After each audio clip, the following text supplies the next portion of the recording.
In this episode of the Houndsman XP podcast, we catch up with Steve while he's on the road on a bear hunt in Virginia. And Steve is with me today, and we're going to record this little pre-roll for this interview. And I'm really looking forward to this interview, Steve. I've never met Heath Hyatt, but I feel like that we could have a lot of good conversation. We have a common background, and the way our career paths have been very similar. So looking forward to this one.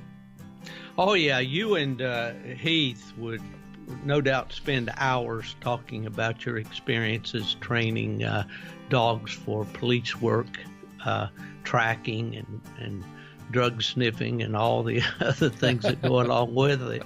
But, yeah, Heath Hyatt is a good buddy of mine. He and I have been friends since back, I think in the interview we talk about, it goes back to about 1997 when we met at Plot Days. And right away I saw in Heath a guy that's really serious about his hounds. I mean, this guy, he's a sergeant with the Christiansburg, Virginia Police Department. He's a certified master trainer of police dogs. And so obviously he's serious about his work, but that spills over into his hounds. And he's always been that way from a kid. When he first started out, he was one of those guys I noticed that when you went to the woods, he had a handle on those hounds. Mm-hmm. There was, they were under his voice command all the time. And this was even before I'm sure he learned, the better ways of doing that. Right. But anyway, Heath has invited me on a couple of occasions to come and to stay with him there. He has a beautiful home out in the country in Virginia. He works in Christiansburg, but a nearby town is Blacksburg, and that's the home of Virginia Tech. Mm-hmm. And it's a big college town and all, but surrounding that area are it's some of the best bear hunting with hounds in the country. And so we've been having a great time running bears. This hunt has been just phenomenal. We treat a bear every day, and I've got to see some great hound work out of Heath's dogs and his buddies. There's a group of guys that hunt together, and all about that from your experiences and of how these teams work together. Yep. And I've seen that in operation here. So anyway, Heath's going to be a great interview, and I know you're going to enjoy it personally, Chris. Yeah, I sure will. For sure. Well, Steve, I can't wait to hear this interview, so let's get to it. All right, let's settle back here, crank up the recliners, sit back with Heath Hyatt, and let's learn how to apply police dog training to have better hounds. Sounds good.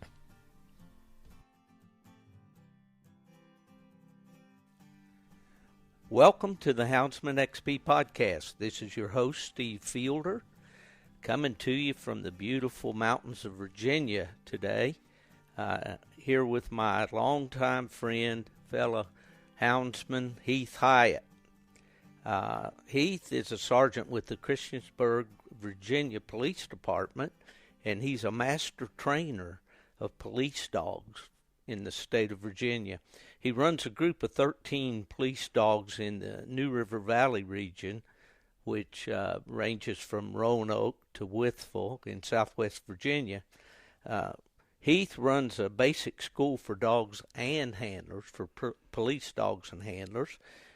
He's been a coon hunter, and he primarily is a bear hunter. And the reason that he's on Houndsman XP today is to talk about the correlation between his police dog work and his bear pack, which I've been able to see in operation this week. I'm here hunting with Heath. We've had 4 great days of hunting so far, and I'll be heading back down to the Sunshine State tomorrow, but after hopefully another good day. But it's just so good to be here with my good friend Heath Hyatt. How are you doing, Heath? I'm doing well.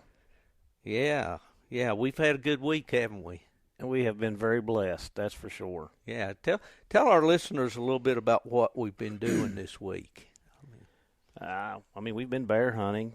The weather started off pretty rough this beginning of the week. We had some snow and ice Monday morning and Tuesday, and yesterday it warmed up a little bit. The winds got up yesterday evening, and this morning the winds were really, really bad. Some snow still laying on parts of the mountain, definitely on the north of the mountain. Yeah. Yeah, so we were hunting up at about what elevation do you think? We were about, we're running between 3,800 and 4,200, basically, is about where we're at. Mm-hmm. Right. And the difference in the temperature from down the valley up there was what, about 4 or 5 degrees maybe each day or more? Yeah, I'd say it's pushing between 8 and 10. Most of the time it's, depending on where we're at on the mountain, you're about 10 degrees difference from the valley. Yeah, yeah. So we're here in southwest Virginia. We're generally in the area of Blacksburg. Is that correct? Yes.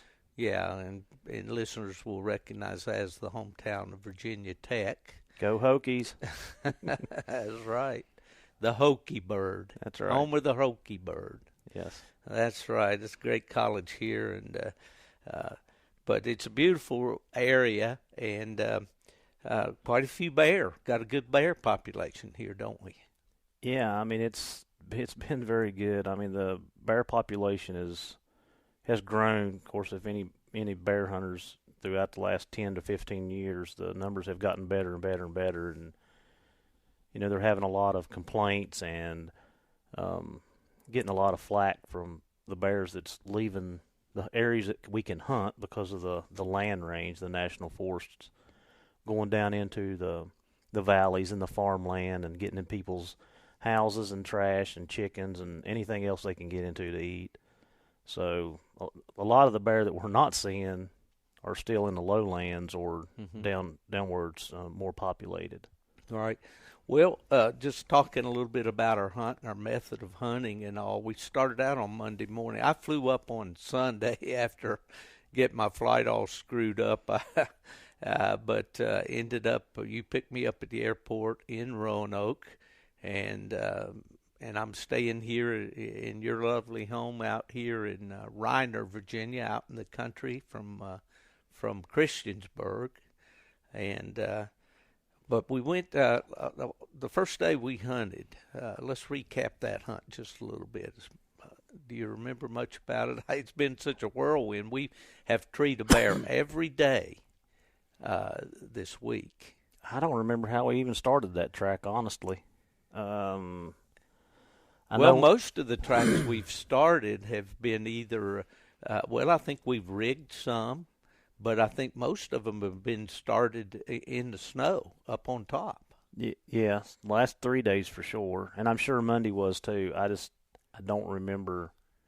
Oh, yeah, we had went in to another area looking for a certain bear. Right. And one had crossed the road on the other guys that was hunting with us, and they ended up putting on it. And we were able to get around and get in front of it and get some dogs packed to it, and they treated it very shortly after that. Well, the way we prefer to hunt is to find a track and put down a dog or two that's an experienced cold trailer that we can depend on. But now you're kind of in a rebuilding mode here with your pack, although I've seen some really good work out of your hounds this week, Heath. But what about the pack of dogs that you're running? Well, I'm definitely rebuilding. My old dog, Ring, died 2 years ago. He was 15, so I didn't get to hunt him the last couple of years. And then my old Gyp that's hanging around the yard here, she's 13. And I had I had a litter of pups that were very, very nice, very natural starting dogs. And I was very high on them, but until they matured and I could actually see what I was getting at the end of the finished product, they're not exactly what I want. They're easy-going dogs, love to be around people. They do a decent job. But there's some things missing that I would like them to have. So I've still tried to keep the bloodline that I've had, which goes back to Lance Hutt and stuff. That's where I got my foundation. And I've got a couple of those dogs still here. And, of course, my pup that I've got that's 5 months old. And then I got a couple of Kemp dogs that are really coming on. Now explain what we mean by a camp dog. Mike Kemp breeds them out in Oregon, and I ended up privileged enough to be able to get two of those dogs. The little female I have just turned a year old, and the male I have is 11 months old. Right. We've seen some good work out of them this week. They have done a good job. Yeah. Really. Very, very pleased. He's smiling, folks. Yeah, for sure. Well, you mentioned Ring, and I'll give a shout-out to our friend Clay Newcomb with Bear Hunting Magazine, a great supporter and friend of Houndsman XP. Allowed me to do a story about your Ring dog, and just reminisce a little bit about Ring. Just hard-headed, make you want to pull your hair out, what little bit of hair I have left, but man, he could flat get after a bear. And I mean, my definition of a bear hound, I know we talked about it this week several times. My definition of a bear hound is a dog that you can take from the truck. He can strike the track, trail the track, jump the track, pursue the bear enough to put enough pressure on him to tree him and stay treed or stay bayed. That, to me, is a definition of a bear hound. So Ring was a bear hound.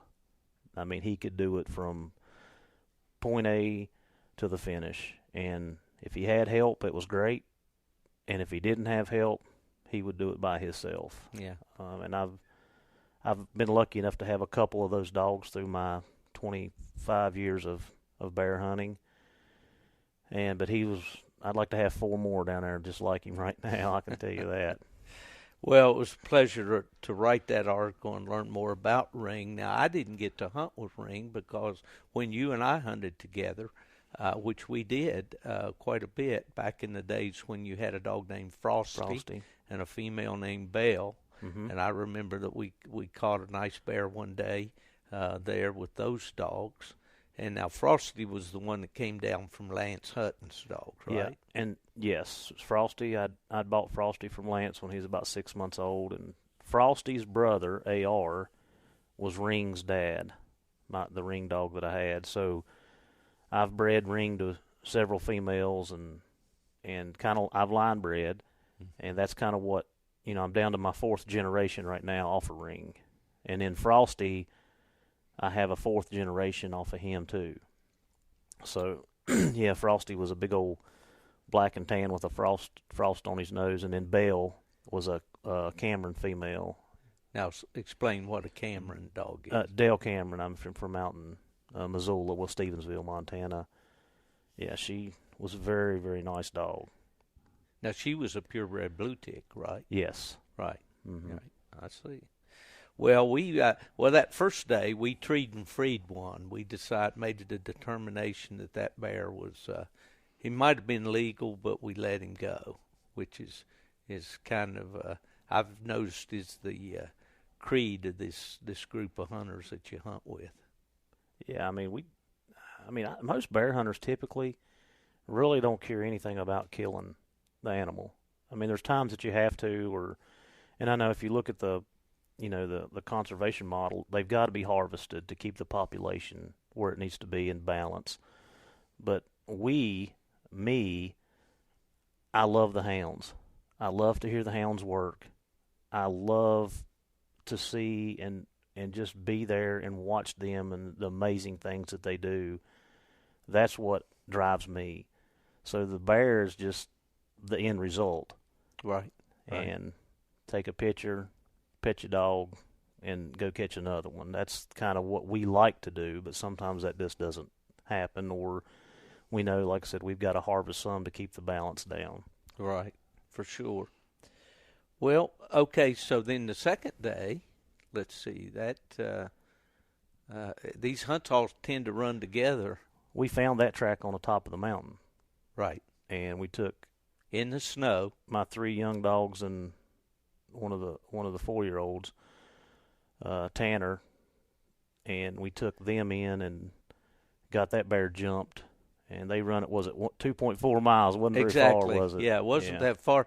But the thing about it is, and I think this is kind of like bear hunting 101 here to talk about, But when you find that track frozen or made the night before in the snow, and in this case that track was at least half or maybe 2/3 snowed in. I mean, it had snow almost all the way up to the top of the imprint in that snow. I don't know, what was there, maybe 5-6 inches of snow on the ground? Yeah, about 6 inches, and it was covered. It was 3/4 of the way covered in snow. Almost covered out. Mm-hmm. And then typically you want to walk that track, and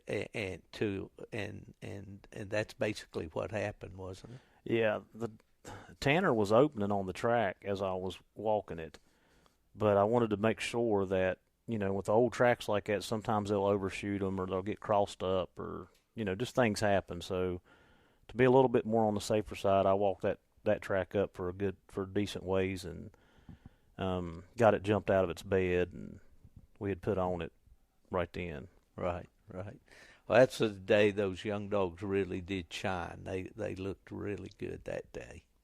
And that's, any houndsman out there knows that, when you have a young hound that you're training and he steps up and gets the job done, there's nothing much more exciting than that. Yeah, I was pleased with him that day. I mean, I've been pleased with him the last 3 days. Yeah. So I'm happy. Yeah. For sure.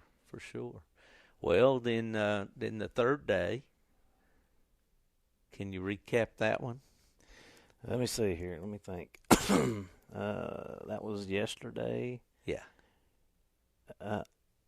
That one turned out to be a sow bear. That's where we had the exciting. Oh yeah, they deal. rigged the bear coming off the mountain to another track. When the dogs were trailing, they trailed. We put them in another track. They trailed it off the mountain, crossed the road, went off the mountain. And when the guys come off the mountain, they rigged the track, and they went back after we caught the dogs, crossed another road. And we went back up, and they were rigging the track actually up the mountain. The dogs were rigging, which means they were opening on the box. And then when they topped around the curve, the bear was standing in the road, and they packed it up. All right. When we use the word pack it up, means we just basically put more dogs on the track. Correct. Right. Yeah, and that was the one that our young hunter from Pennsylvania harvested. Yeah, and they treated it in the steepest place they could tree a bear. I mean, it's like a horse's face coming off there. I know, as I stood on the road and looked up there, and you could see the bear way up on the road, on the mountain. The leaves were basically, this is all hardwoods there and open timber. Well, it's not open. I mean, it's rough as it can be. But to stand on the road, the bear looked like a black speck in the tree up there near the top. But you guys toughed it out and got up there, and well, that was a good day. And then today we had a little excitement. It got a little western there today. Yeah, they brought another track off the mountain, and we packed them young dogs in again today. When the old Tanner and a couple of other dogs, Right. Levi and Timber and Titan, brought it across, and we packed a couple of young dogs right behind it, and they took it over the mountain we treed on yesterday and over into a valley and started parallel, and the bear was just walking on the ground. We've seen it several times coming down the creek. This was along a swift creek that's probably as wide as a 2-lane highway or better, with the shoulders included. And the bear is over on the steep side. In fact, I was trying to get my video camera to work, and the bear was climbing up a log straight up. I mean, it looked almost like he was going up a tree. But the bear eventually was harvested on the ground, fighting the dogs, and you had dogs right in there. Yeah. Well, we give a shout out to the other guys in the party that have been along this week.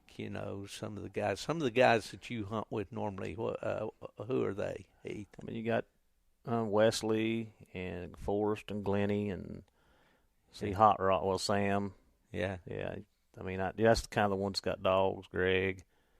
This is a great group of guys. I've enjoyed hunting with them this week. I mean, they all have been. Of course, I'm the old guy of the group, but they've all been just hard workers. I mean, I learned this as a kid way back that it's a team effort. Bear hunting is in these mountains for sure, and these guys are just so willing to jump in and do whatever's necessary, pick up other people's dogs, wait till after dark or into the night if necessary to help somebody pick up their dog, and all. It's just great sportsmen, great sportsmanship, and just been a great week. Well, Heath, I tell you what, we want to get down to the meat of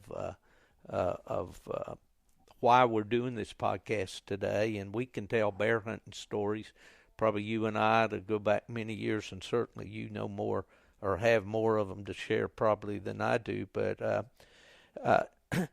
when I first met you was back in 1997, and that was at Plot Days in Pomeroy, Ohio. Yeah, that's right. And you won it overall that year with a Plot female named Brandy. Yep. And my dad and I kind of teamed up together and won the opposite sex, which they give the top scoring dog for the 3 nights gets the Isaiah Kidd Award, and then the second best, the opposite sex dog, then the highest score gets the opposite sex. So that's when we met in a photo session at the motel. The hotel, right? Yeah. Yeah. My dad was in that picture. He was, yeah, for sure. Well, so then you and I kind of, you handled the dog for me while I was working and unable, to actually run the dog myself. And also our relationship kind of built from there. But tell the listeners a little bit about who you are, where you're from, your education, just a little bit about short bio. I'm from a little small town in southwest Virginia named it's called Narrows, about 1,700 people population. Right. Graduated in 91. That shows my age. Started into law enforcement around 2003. After going to college and getting before. Okay. Yeah, I started into law enforcement before I got my degree, and what set me to get my degree is I started teaching some specific classes that was law enforcement only to one of the local colleges, and the professor there pulled me aside and said, "Hey, you really need to get your education. You're really good at this, and this is something you should look at in the future." And his name was Doc Weiss, and so I got my associate's degree there at that college, and then I ended up going to Bluefield and getting my degree, my bachelor's degree from it. I see. There's and then so once you had your degree, now you told me a funny story about after you went through the police academy. Oh yeah, the day I graduated, which was it was December the 5th, and we graduated. Graduation was at 11. It was over about 1:30. I got to my truck after graduation to go home. I got a voicemail says, "Hey, I found a bear track. It's up here on the mountain." And so I called the guy back, and I'm like, "I'm on my way. I got to go home, change clothes, grab the dogs." Put on the track about 3 o'clock that evening, and by 5 o'clock we had him treed. And Fred, who's hunting with us, ended up taking that bear, and that was to my 2 blue dogs. That was Belle and Clyde, which were both the Cameron bred blue dogs. And that was the day that I graduated from the police academy. Well, bear hunting and hound hunting has always been a passion with you. I know that from. Let's explain a little bit how you got into hound hunting, and and then how that evolved into your work in training. Yeah. So, long story short, I've always been an avid hunter. I mean, I've deer hunted, turkey hunted, and loved to fish. Of course, growing up in a rural area, that's what you do. And that's where I spent most of my evenings and weekends, and, that's what I did. And we had a big lease up on East River Mountain, which is the mountain that on one side you're in Virginia and the other side's West Virginia.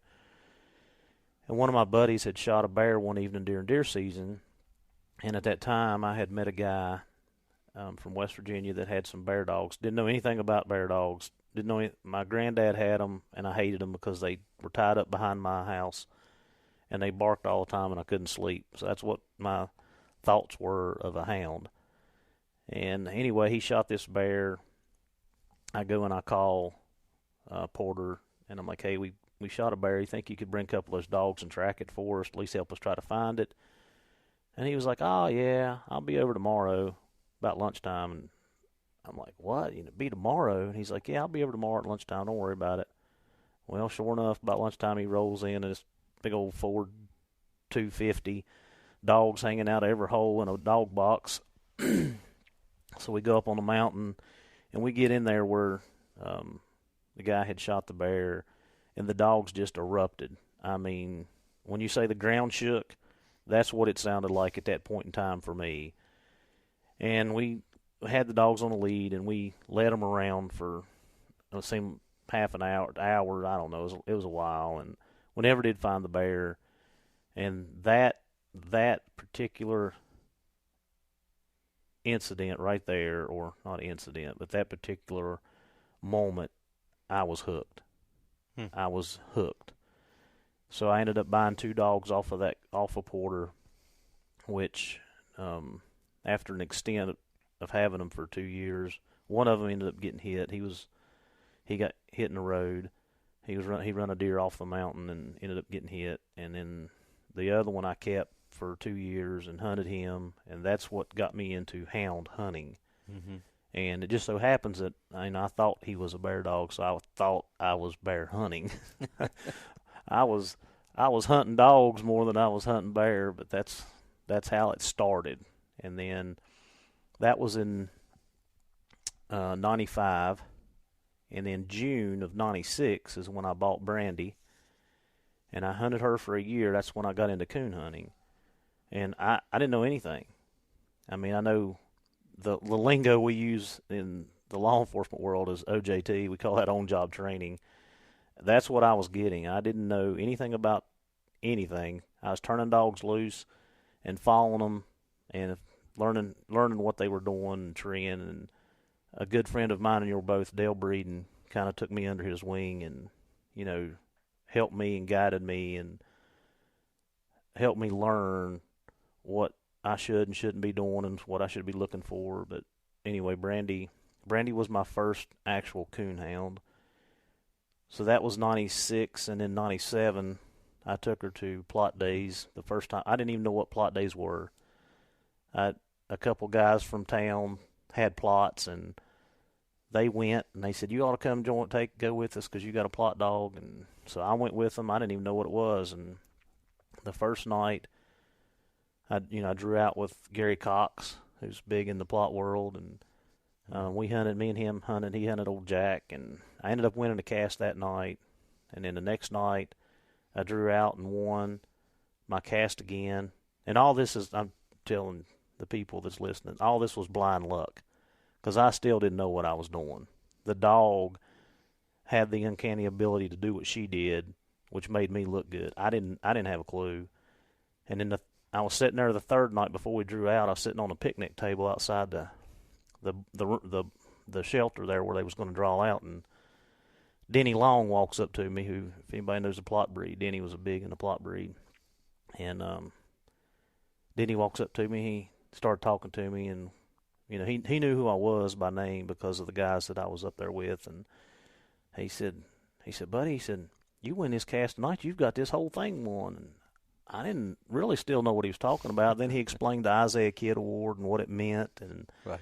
About that time, I felt like I was sick at my stomach because I got nervous because what could happen.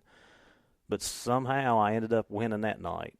I drew out with Wayne Steele with the Star Mountain plots, and drew out that night and ended up winning my cast that night and won the whole hunt. And that was kind of the start of it. And then we took a picture.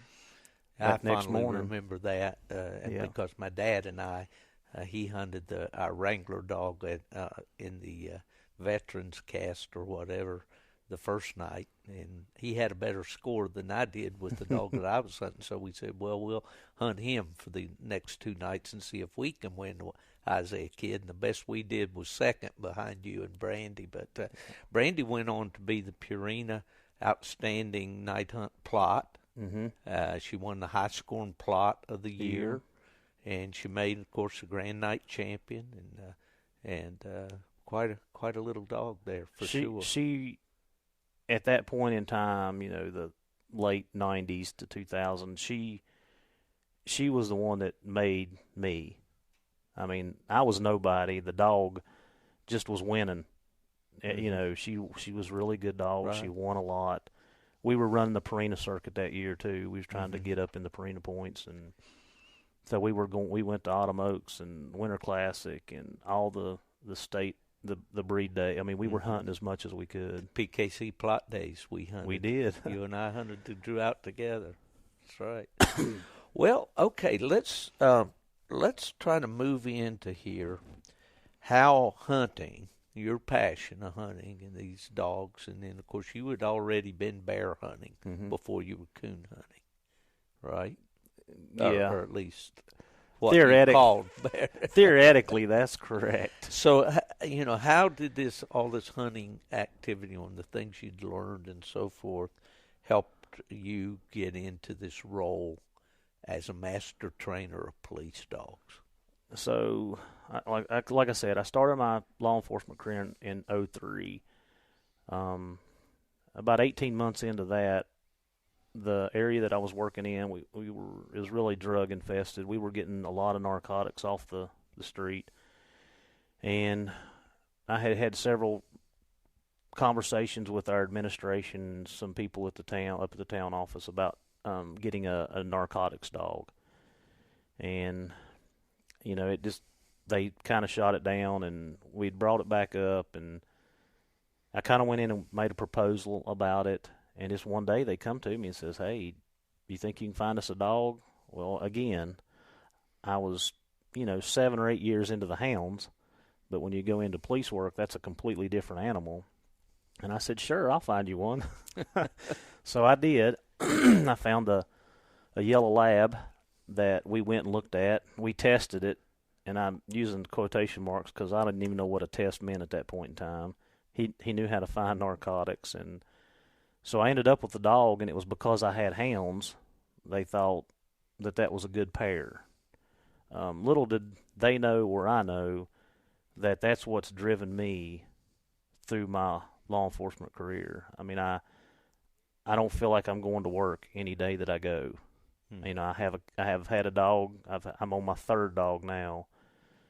I've had a dog with me for the 16 years that I've been doing it.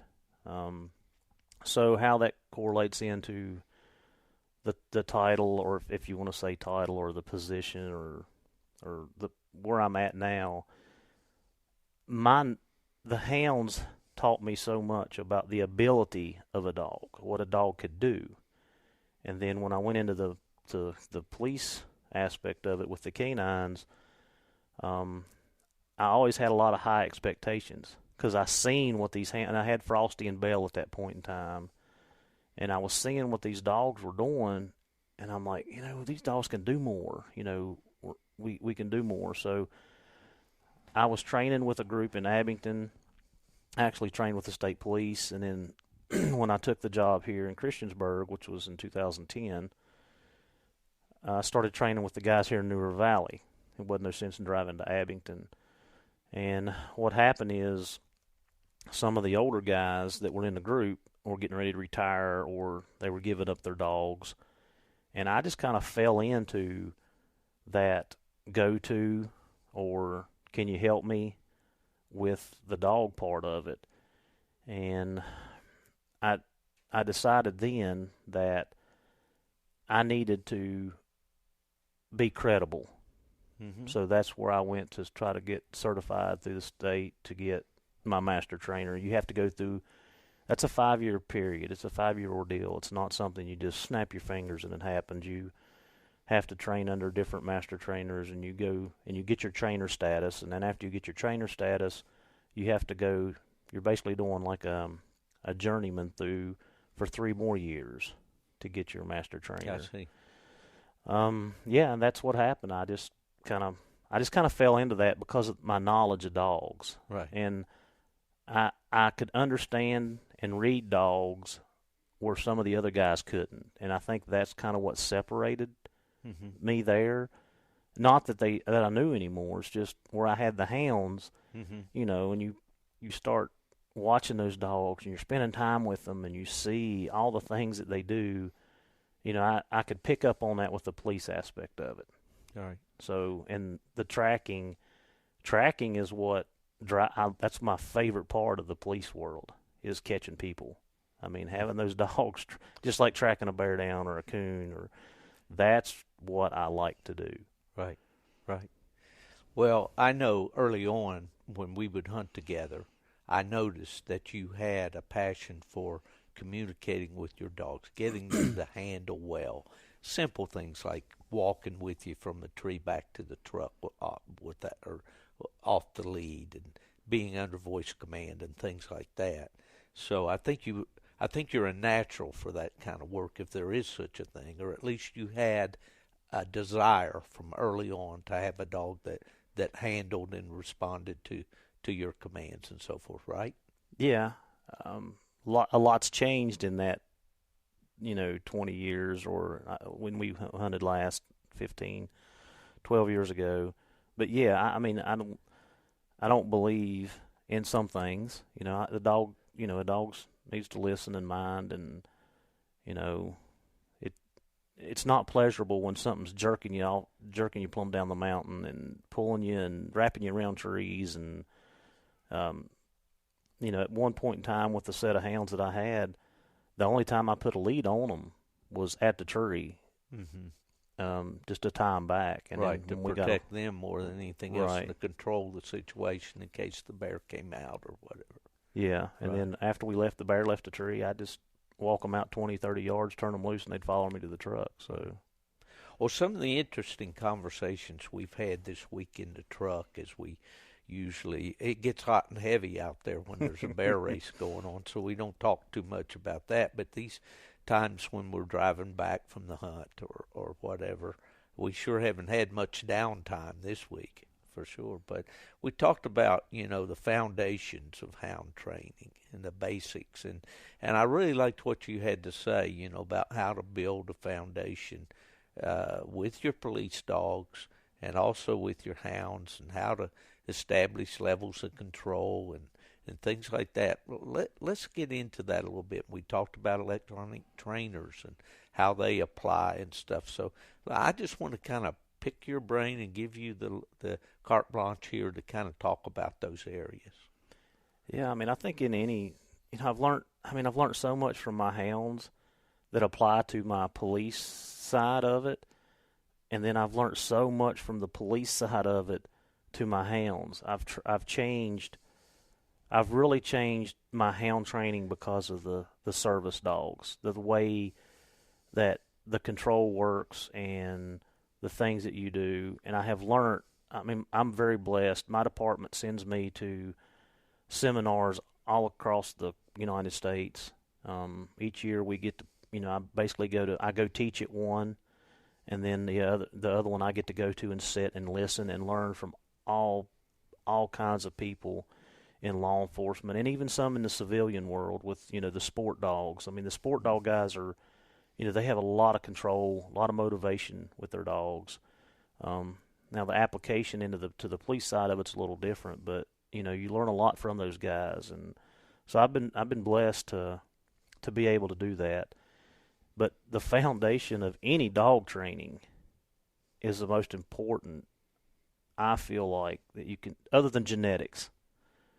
Because if your genetics are not there for whatever you are doing, whether it be, hound hunting or for police dogs, a good trainer can take an average dog and make him better, and take a better dog and make him outstanding. But genetically, if it's not there, there's only so much you can do. But the foundation of training, I've learned through several, when I started, like I said, 15, 16 years ago with our police dogs, it was basically compulsion training. You know, it was command, correction, command. You know, tell the dog what to do. If you don't do it, you make him do it. And then if you don't do it, that's the process we went through. And at the time, I didn't know any better. It's the way I was taught. That's what I thought. And then, you know, really when it changed was in 2013. I was in St. Louis at a seminar, and that's when my thought process just started flipping. And the learning, it multiplied. But a dog has to have three things to survive, and this is any dog. This is not a hound. This is not just a police dog. This is any dog. A dog's got to have food, air, and water. That's what drives a dog. And if you can learn to take those three things, you can really motivate a dog. I do all of my obedience training with food, and I'm not saying treats. We talked about that. Right. You know, treats are different. I feed my dogs from my hand. The first thing I'm doing is I'm building a bond with those dogs. And you can build a bond with a dog so much quicker with food. And the dog's taking it from you. I know some dogs are food aggressive. I know this is in both worlds, hound and service dogs. I don't have any dogs that's food aggressive anymore because I feed them from my hand. And they understand that. But so when I'm training a dog to lead or load this is just basic stuff. I use food. And if they don't, do the task that I've asked them to do, I cut back on that food. And the next day, they're a little bit more motivated, So I use food for a lot of stuff that I do with both my hounds and police dogs.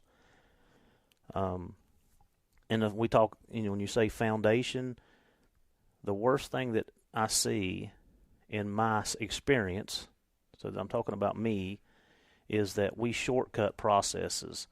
If the dog's not completing a task and does not understand the task, then you can't go A, B, and then jump to D, E, or F. You can't skip C.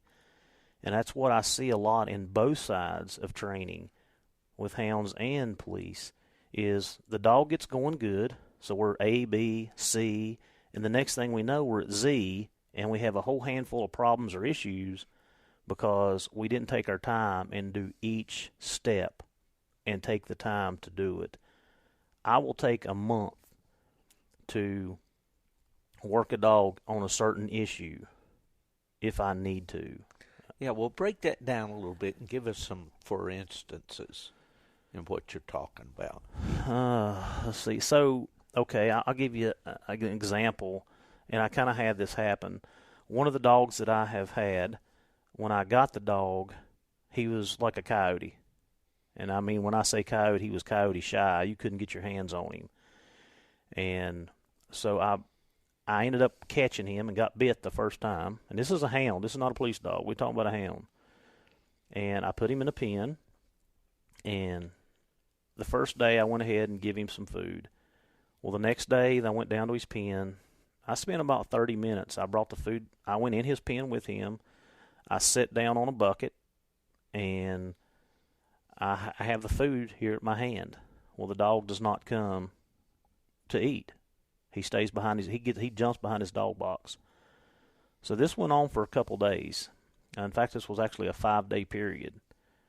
And by the 5th day, I was able to drop some kibble on the ground. The dog would come to my feet and would pick it and run. I'm like, okay, so I'm making a little progress here. By the 6th or 7th day, he was eating out of my hand, but I couldn't pet him.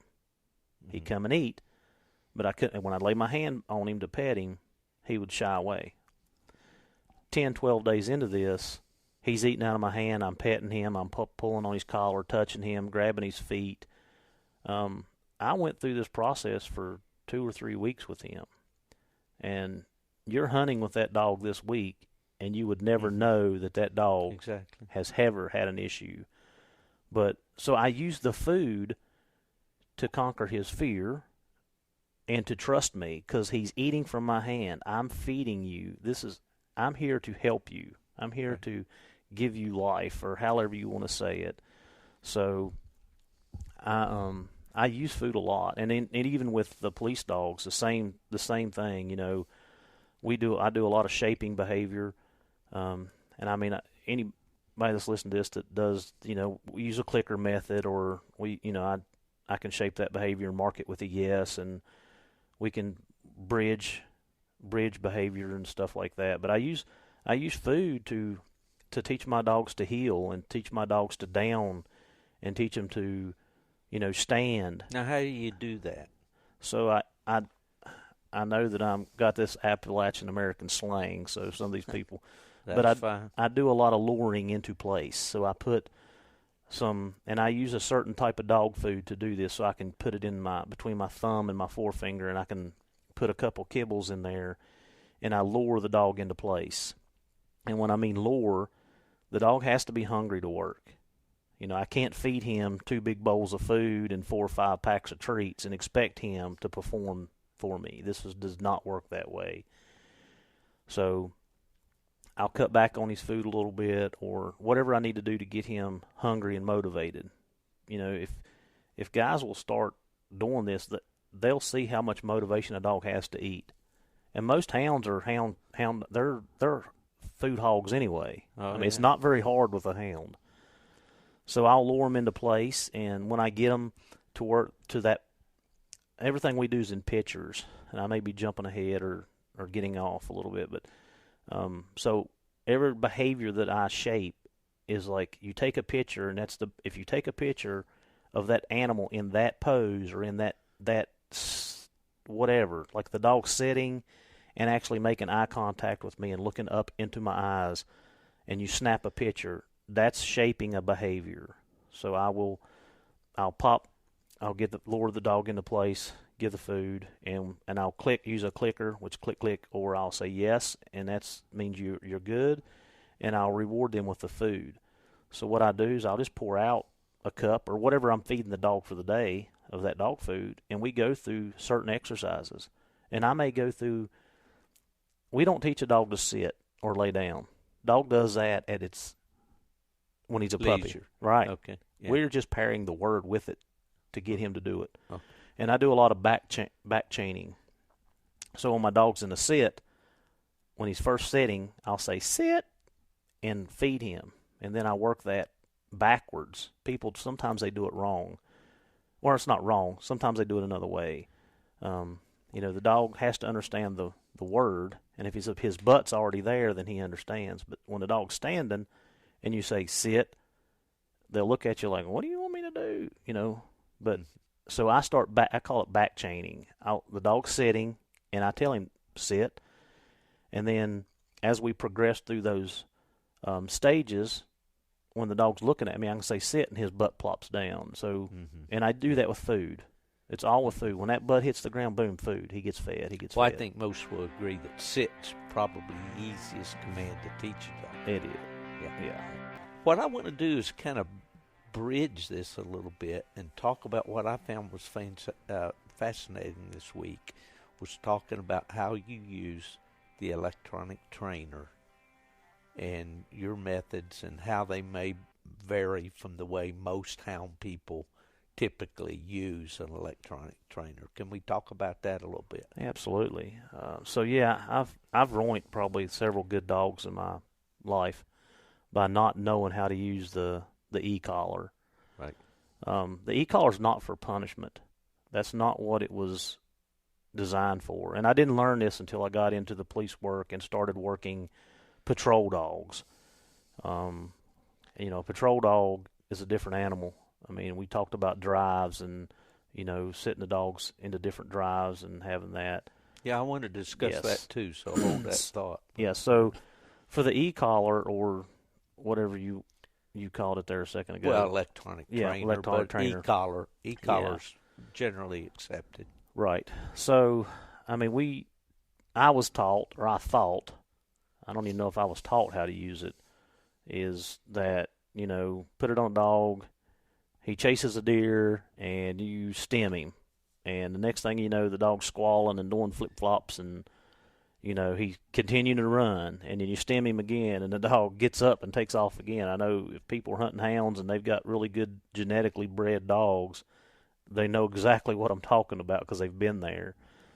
So I learned a lot about the e-collar in my police part of it. And then we'll go back in to do a little bit of trash breaking so I can actually put that into a picture so people can see what I'm talking about when I explain it. So I met a guy by the name of Jeff Shetler. Jeff's from California, but he lives in Modesto Beach, South Carolina. And we were talking about the dogs switching off on tracks. So for us in the police world, when we're tracking one individual, I need to stay on that scent, that odor. And that would be the same as us tracking a coon or a bear or a coyote, whatever we're tracking, and the dog's running trash or whatever. So we got to talking about how for one of our certification parts in tracking, we have to have a cross track. So what that means is during this half-mile track that we have to complete, another human has to walk across the track that you are actually tracking. So a lot of dogs, when they get to that cross point, they want to switch over because it's the freshest track.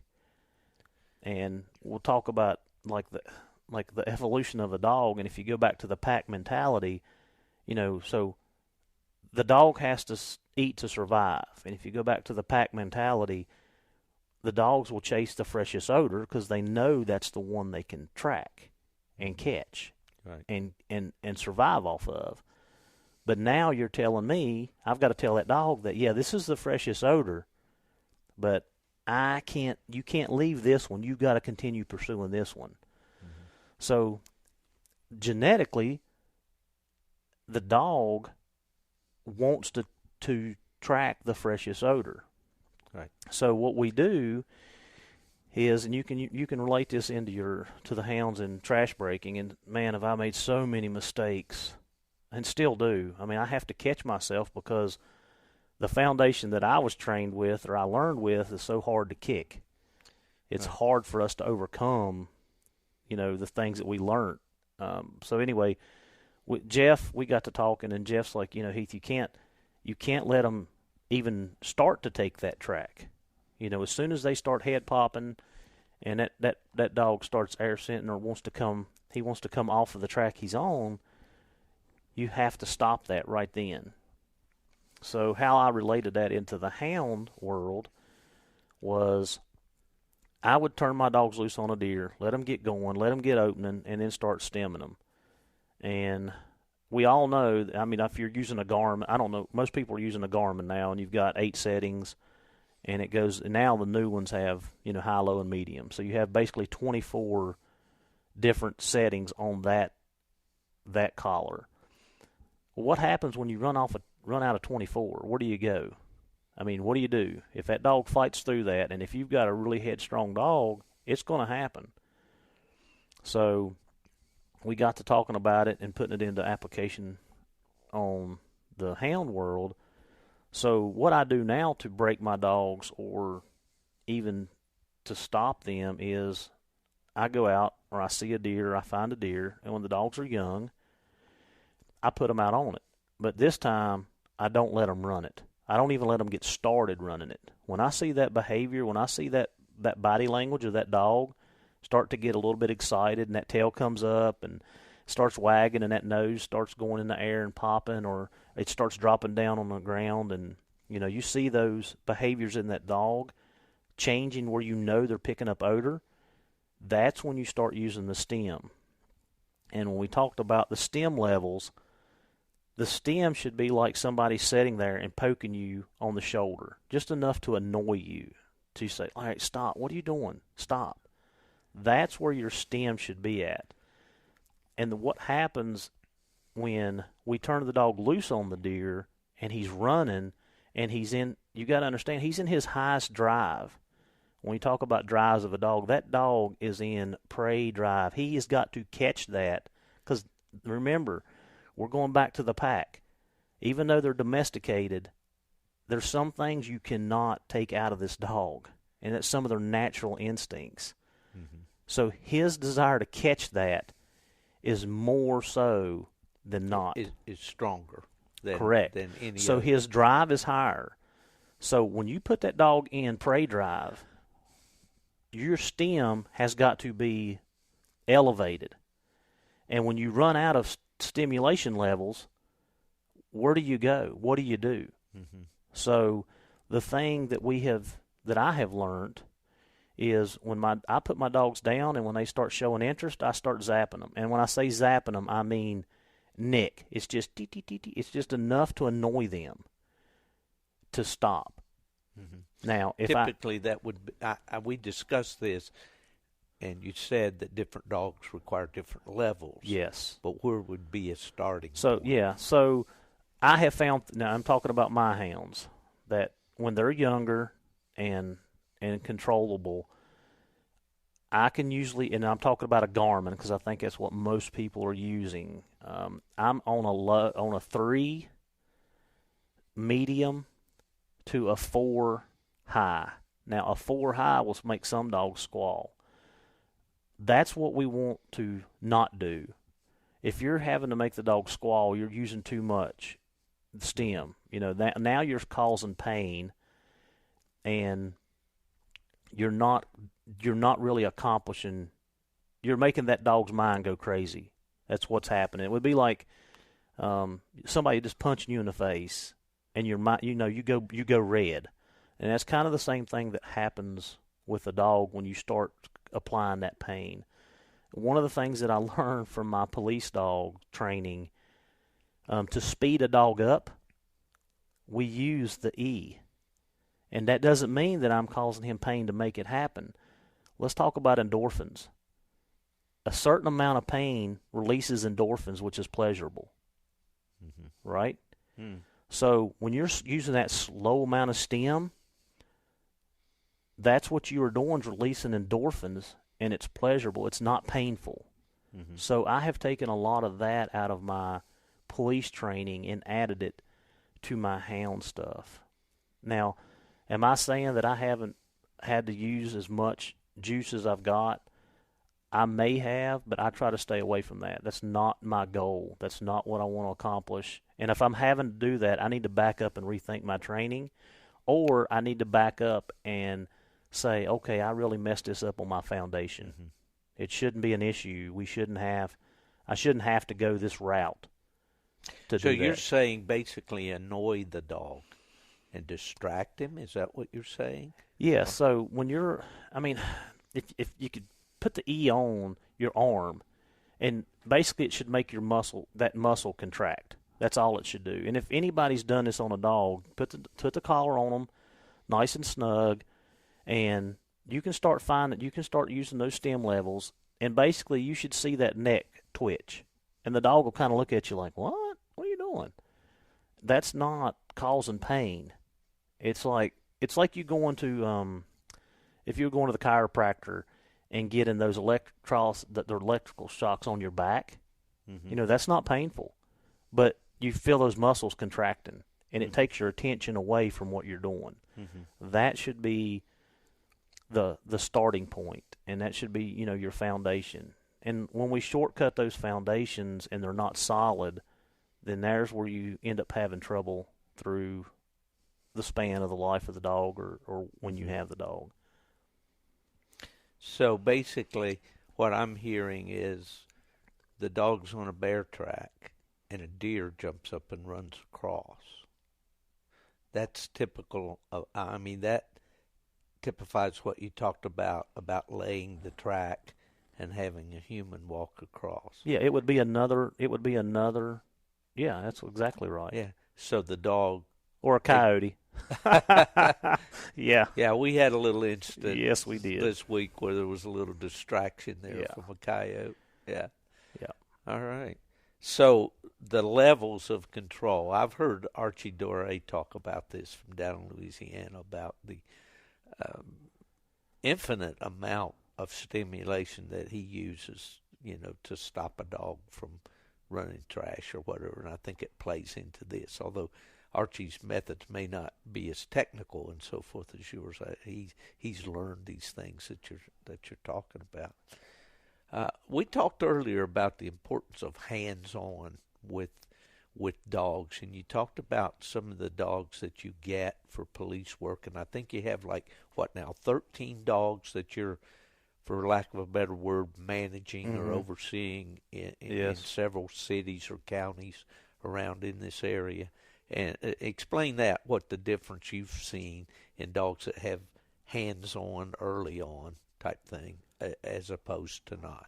Yeah, I mean, of course, you're in my house, and I have a dog for the first time ever, in the house, a pup that I'm raising. But, the first, I don't know how much people research this stuff, and I know these guys are super intelligent. But the first, 16 weeks, 4 months of that dog's life is so important. When you bring it off the mom is important. When you separate it from the litter is important. All that stuff. Hands-on, I want to spend as much time with my dogs as I can. And I know people are like me, and I work 12-hour shifts. I work straight nights. I have other obligations with my family and this and that. It's really, really hard. But this has become a way of life. The passion has driven into it, and you got to spend time. And if you don't put the time into a dog to lay the foundation and to do the hands-on, the leading, the loading, the all the basic stuff should be done before the dog ever goes to the woods. You mentioned earlier your daughter Maddie and how she interacts with the dogs and early on about leading them around and all that. Yeah, Maddie can't keep her hands off of it. In fact, Maddie has earned the title. Her bus driver calls her Mad Dog Maddie because of all the dogs that we have. And Maddie, she loves these animals, and she goes to canine training with me a lot in the summer when she's out of school, and she probably knows more about these dogs and the police side of it than the training than most of the people that I'm actually training. She's so involved. And she's 10 years old, right? 10 years old, right. Yeah. Right. She's a delightful young lady, quite the horsewoman. Yes. She's horses and hounds. That's it. Well, you talked about sometimes when you get dogs in for training, some have been had hands-on and others not. Explain that. Yeah, so we're switching back over to the police side of it this time, service dogs. Yeah, they're most of our dogs are imported from vendors from Europe or overseas, and you can tell, when you get a dog in, you can automatically tell. Some of these vendors will raise a litter of puppies. When they take them off their mom, they'll let them run loose for a couple months, and about 3 to 4 months they put them in a pen, and basically they give them food and water, and that's it. And at a year old, they bring them out and they start testing their drives and to see if they're going to make a detection dog or an apprehension dog or a tracking dog or whichever discipline they need it for. And then they'll send these dogs over, and we'll get them. And it's just a headache. The dogs bark in the car, the dogs spin. They have so much pent-up anxiety where they've not been, just fooled with. And then, some of those dogs too, and maybe it's just genetically that, they're hard. They're very hard. The dog's a year old by now, and by the time we get them, they're 15, 16 months old. So you're pushing that two-year gap. And their foundation that was laid it's hard to go back and dig up that footer and replace it. It's like me saying I need to lift this house up, pull out my foundation, and redo it. It's so hard to go back and correct those things that were never done. It's very hard to do that. But and the dogs that you get, some of the dogs we get, they go to families like a foster family, and they'll raise them till they're, 8 or 9 months old. Then they'll go back to the people that had got them, and then they start working the dogs. Now those dogs, it's two different type of animals. It's a dog that's laid back. It's like a light switch. You flip it, it goes to work. Mm-hmm. You turn it off, it turns off. And then the other dogs don't have a light switch. Like it's nonstop. It's just nonstop. Right. Yeah. Right. Well, and well, I think we're getting on to here about an hour now already, and I hope we can go a while longer. That 5 o'clock bell's going to ring in the morning for us, but this is all good stuff. Let's talk about some of the things that you've learned in your from your police dog activities and work and stuff that you've applied to the hounds. Well, I think the biggest thing that I have taken from being able to be in both worlds is when I first got hounds. I mean, I didn't know anything, and I know it's a learning process. I know everybody that gets dogs go through that process. But for me then, making a dog mind or lead was taking a switch when you was on a lead and popping him in the nose if he got out in front of you. That's what I knew. I didn't know anything else. Going into the service dog side of it, I'm like, whoa, there's other ways to do this. Mm-hmm. And I'm going to go right back to the food. I mean, I start my dogs off when my dogs, when they're puppies. And everybody in the hound world's done this. So I'll tell you, this is like a buffet. If you like it, take it and use it. If you don't, put it in your toolbox and use it later on if it ever applied. But we've all raised puppies where we put them in a pen and we turn them out during the day, and then we go back to put them in the pen in the evening, and you can't catch the scoundrels because they know they're getting put up and they don't want to be put up. And I had this happen like litter after litter after litter. So I started using the food method, and the only time when the dogs got put up, and some people do this already, they're way ahead of me. It took me a long time to figure this stuff out. So I start relating. So when my dog's in the woods and I'm calling them out, I use a certain, call or whistle or whatever. Every time those dogs got fed, from the time they got their eyes open and was eating their first bowl of food until 3-4 months old, every time they got fed twice a day, they heard me holler or whistle or whatever. And they know, I mean, if you look at Pavlov, we're getting into some theories here, Pavlov and B.F. Skinner and stuff with, talking about the different types of training. Every time they hear me whistle or yell, they know after a certain amount of time that there's food there. So I whistle, I go to their pen, and they eat. They only eat in that pen for that period of time, and they start coming to me. And then as they learn that, I start going different places. And I know a lot of people, put their dogs in different, they'll put their dogs, dog food up on the tailgate or in the dog box. I mean, I still do it. I mean, I still use it. I still do it. I also start my dogs a lot younger if I'm raising a litter of puppies myself on being gun shy and stuff like that over food. Mm-hmm. I will put I'll put a lot of bottles and stuff, and I use this police dog to my hounds. I'll put like just empty water bottles and milk jugs and stuff out in the pen, and I'll put the food right in the middle of it, and they got to dig through it to find it.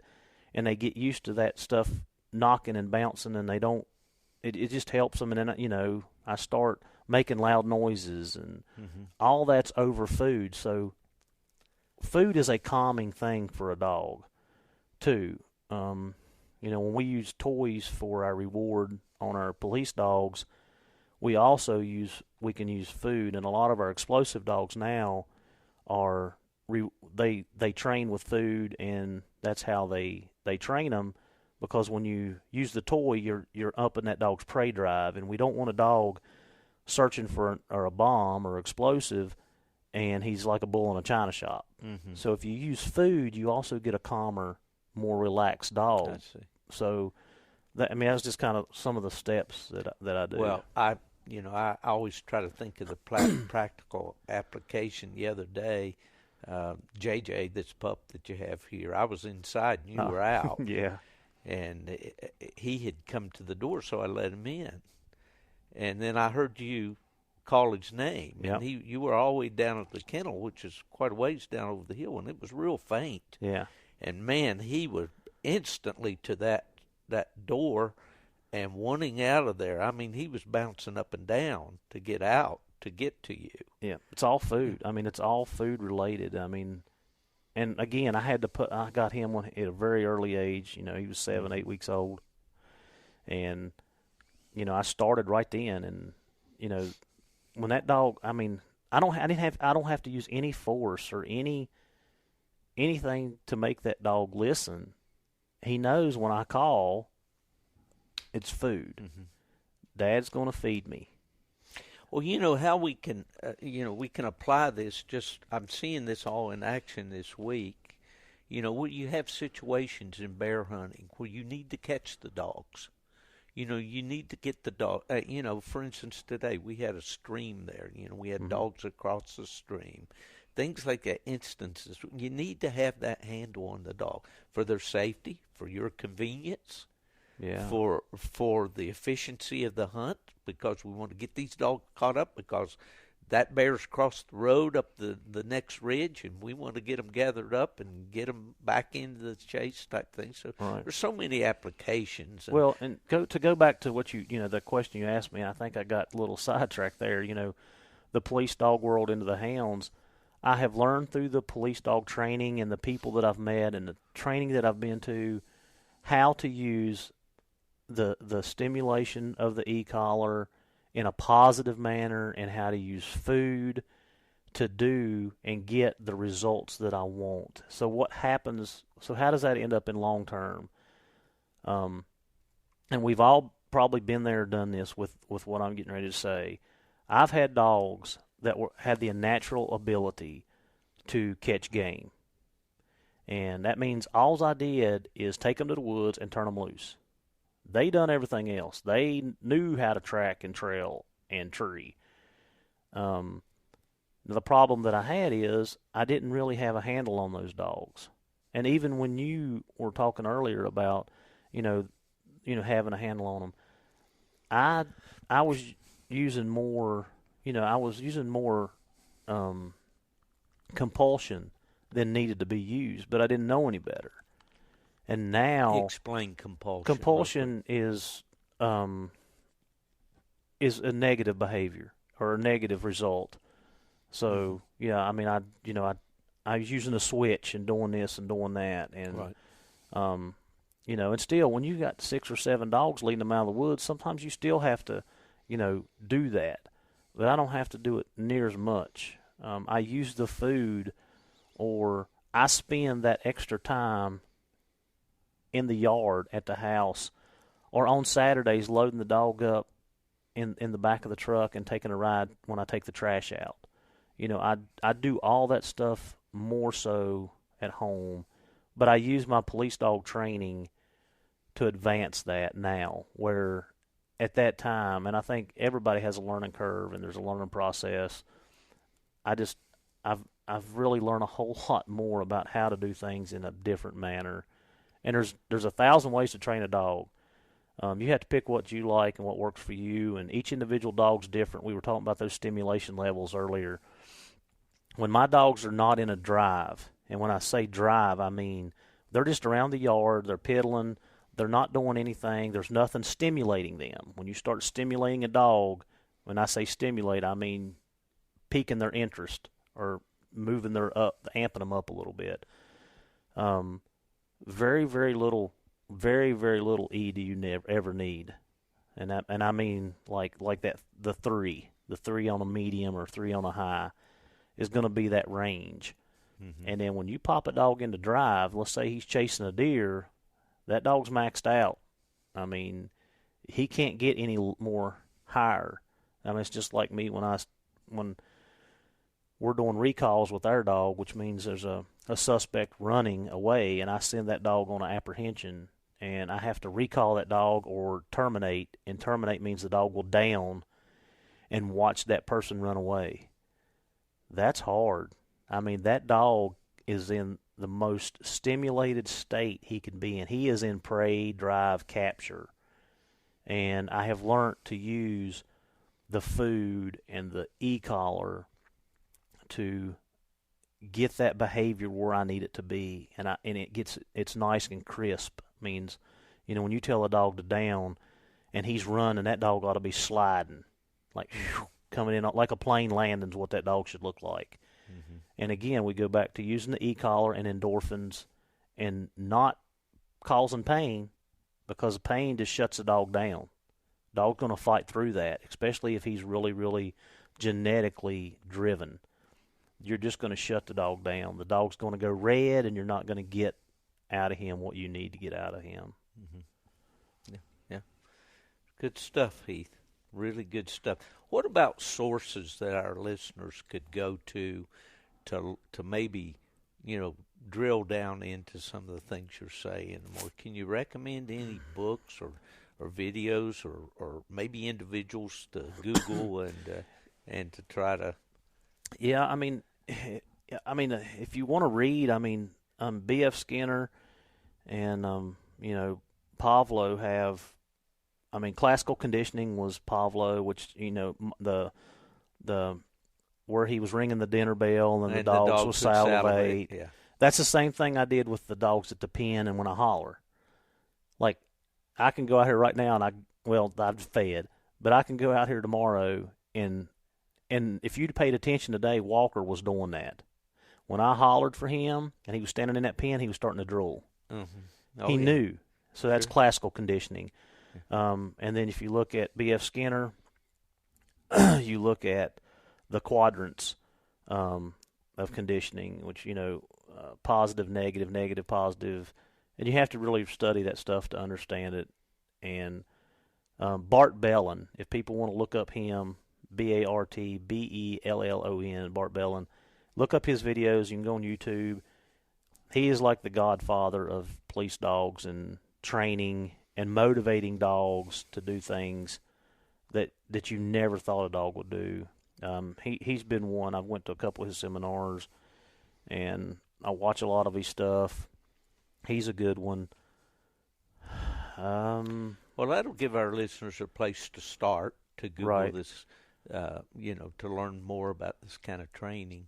Especially, I think the idea of using food as a stimulus, or is that the right term? Yeah, a dog, you can motivate a dog with food, but you can't.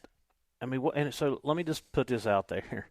Not that we ever do this or would ever do it, but a dog can go 3 days without water and 28 days without food. That's the threshold for a dog. You can't do no more than that. And I'm never saying that you should do that. That's not what I'm saying here. But, exactly. We've all had to leave our dogs out in the woods for a day or two, so we know, are they eating? Are they picking up acorn? What are they doing? But so to cut back on that dog's food, or even to cut it down to a quarter of what you're feeding them, to keep that dog a little bit hungry, that food will work miracles for you.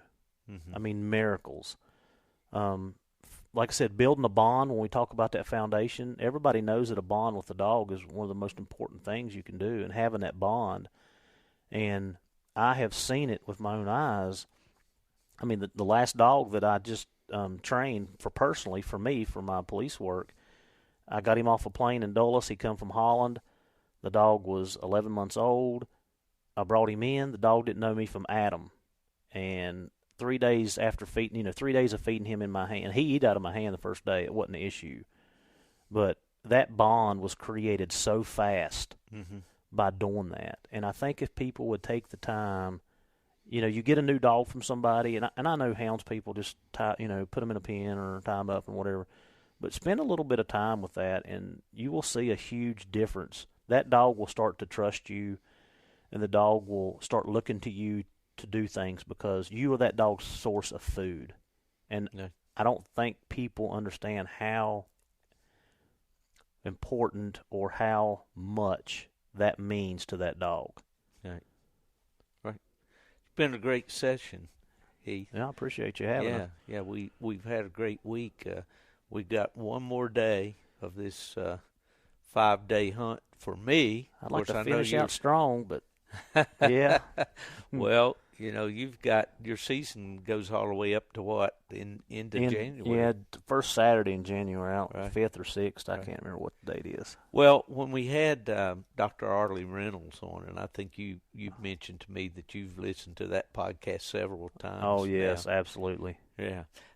He talked about the importance of recovery and resting the dogs, and I think you've already said that you're planning to take the weekend off after tomorrow maybe, and give your dogs a little recoup time and all, because we've hunted them 5 days straight. I think we had a couple that were a little sore-footed that maybe they got a day off here or there. Yeah, but I probably won't hunt them again until Monday. They'll get a couple of days off. Yeah. Oh, talk just a little bit before we close about the bear hunting in Virginia and what the future looks like and what. Well, I mean, the bear population now is good. And I mean, for hound hunters and guys that really, really enjoy the hounds. I mean, 20 years ago we didn't catch 20, 30, 40 bear. We didn't do it. I mean, you catch 5 bear in a year. I mean, you had a good year and had some good dogs. And right. The population has definitely increased, and it's very good. I know I've talked to several of the conservation officers here, and they're getting a lot of complaints, and they're looking at decreasing the population by 25%. So if anybody's in Virginia listening to this, we really need to figure out, because the complaints are coming from the people that the private properties and stuff like that. And I expressed to my opinion that you can do away with the weight limit, or you can open season, or you can do whatever you need. You think you're going to do. It's not going to cure the problem, because the places that we cannot hunt are where they're having the issues, and that's usually on the small tracts or private land or around towns, around highways and stuff where we would never turn a dog loose. So we really need to figure out a way and come up with a proposal to get to Richmond and figure out how we can work together and figure this out. Because I like I like being able to put my dogs on 20 or 30 bear in a season and give them the experience, especially the young dogs. So, I mean, I really enjoy that.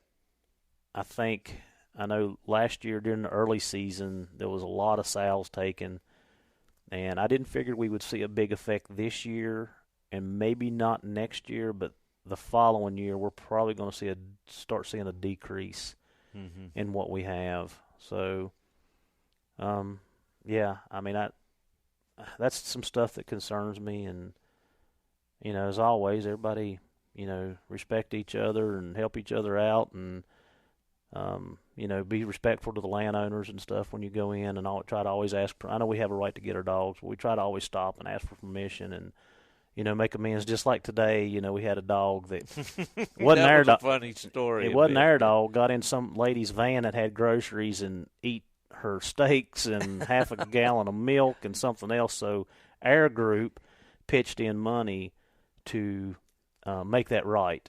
We don't want to give bear hunters a bad name and hound hunters, so we wanted to make that right, and we did. And hopefully that'll, pay it forward. Pay it forward, guys. That's how I feel about it. Absolutely.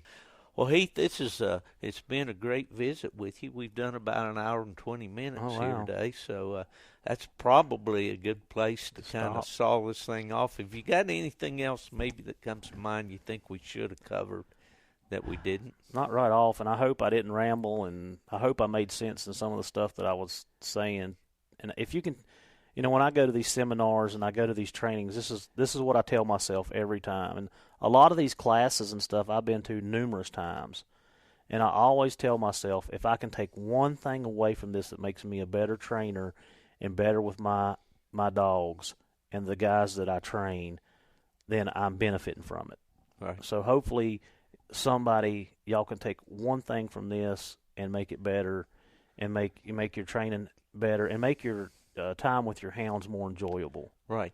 Well, if our listeners should have a question for you, can they hit you up on social media or whatever? Yeah, absolutely. You're on Facebook, right? Heath Hyatt, yeah. Right? That's HeathHyatt, right? Yeah. And Instagram is NRV Canine Training, and that's what it is on Instagram. So, NRV Canine Training. Mm-hmm. Great. Well, Heath, it's been super. You've been a great guest here. Host.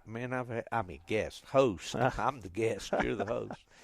It's been a great week to spend with you. You always, every time I see you, say, come and stay with me. We'll Absolutely. Go hunting. And it's been kind of a busy winter for me with, the different trips that I've taken. I'm not done yet. We're going to do the Freedom Hunters Hunt with Tanner here in January out at the Navajo Nation with Calvin Redhouse and Res Hounds. Is that in Arizona? In Arizona, yeah. Nice. We're going to be hunting mountain lion, and we're going to be. We'll have Gary Robertson there with Carnivore TV. He'll be filming it, and big time.